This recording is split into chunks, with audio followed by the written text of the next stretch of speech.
Hello everyone, আজকে আবার একটা উইকেন্ড আমরা বেরিয়ে পড়েছি ঘুরতে। এখন যাচ্ছি নিউ টাউনে ইকো পার্কে।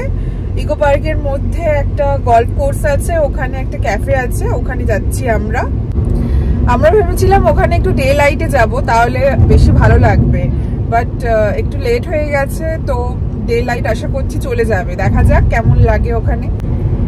আজকে একটু ওয়েদারটা ভালো আছে, প্রতিদিনই এই বিকেল দুপুরবেলায় প্রচন্ড বৃষ্টি, তো আজকে আপাতত নেই, দেখা যাক পরে কি আছে, বৃষ্টি আসে কিনা।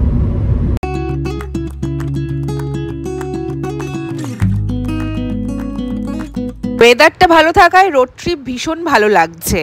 ওয়েদার ভালো থাকলে সবই ভালো লাগে। ইকো পার্কও অনেকদিন পর যাচ্ছি, তাই ভালো লাগছে খুব। এখন আসলাম নিউ টাউনের রাস্তায়, এখান থেকে CC2 হয়ে ইকো পার্ক যাব। অলমোস্ট এসেই গেছি আমরা। গলফ কোর্সটা আছে গেট নাম্বার 6 এর ওখানে। এই হলো গলফ কোর্স, ভীষণ সুন্দর লাগছে।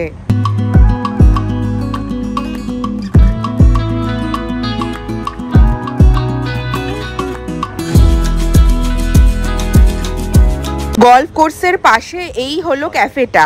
ক্যাফের ভেতরে এসিতেও বসা যায়।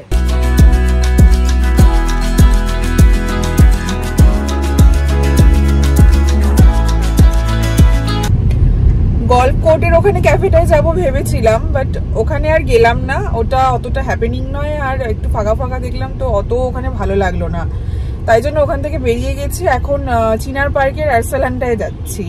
অনেকদিন বিরিয়ানি খাওয়া হয়নি, তাই ভাবলাম যাই ওখানেই বিরিয়ানি খাওয়া যাক।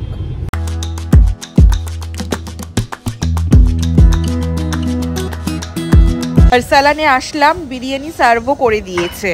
মাটন বিরিয়ানি নিলাম, অনেক দিন পর বিরিয়ানি খাচ্ছি, সেই জন্য আরো বিরিয়ানির ক্রেভিংস হচ্ছিল, তাই আরসালানে আসলাম। বাট এখানে অ্যাম্বিয়েন্সটা মোটামুটি। বিরিয়ানি তো খুবই টেস্টি ছিল, তোমরা সবাই জানো। বিরিয়ানি খেয়ে ওখান থেকে বেরিয়ে গেলাম, এখন হলদিরামসের ওখানে আছি। এখান থেকে এয়ারপোর্টের রাস্তা ধরে বাড়ির দিকে যাব।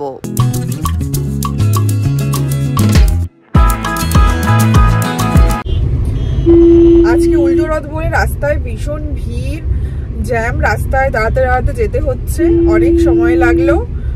এখন বাড়ির কাছাকাছি চলে এসেছি, বাড়ি ঢুকবো এখন। আজকের দিনটা ভালোই কাটলো। ভিডিওটা এখানেই এন্ড করছি, টাটা।